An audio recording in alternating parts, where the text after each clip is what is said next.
আসসালামু আলাইকুম। আজকে ফেসবুকে একটা ভিডিও দেখলাম, কন্টেন্ট ক্রিয়েটরদের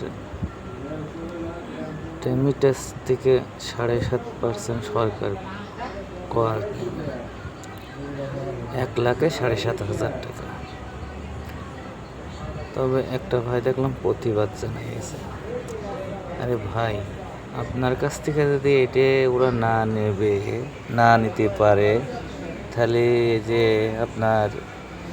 আপনার কার্ড দেশে কি কার্ড, বাংলাদেশে কৃষি কার্ড, তারপরে আপনার ফ্যামিলি কার্ড, এই যে কৃষি কার্ডের কথা বাদে দিলাম, সরকারের আধার সাইট থেকে প্রণোদনা এই মিডিয়াতে মনে করেন দিল, কিন্তু এই যে ফ্যামিলি কার্ড, একটা পরিবার মনে করেন আপনার 1,00,000-তে 7,500 টাকা কাটলো, কাটিয়ে দুই তিন পরিবারকে দিল 7,500 টাকা, মাসে 25,000 টাকা, 2500 করে মাসে 2500 করে এক ফ্যামিলিকে দেবে। তাহলে আপনার 1,00,000 টাকার থেকে 7,500 টাকা কেটে নিয়ে মনে করেন 3 ফ্যামিলির দিল। এইভাবে দেশ চালাবে আমাদের সরকার, নয়তো এত কার্ড দিয়ে বেড়াবে, কিভাবে দেবে বলেন?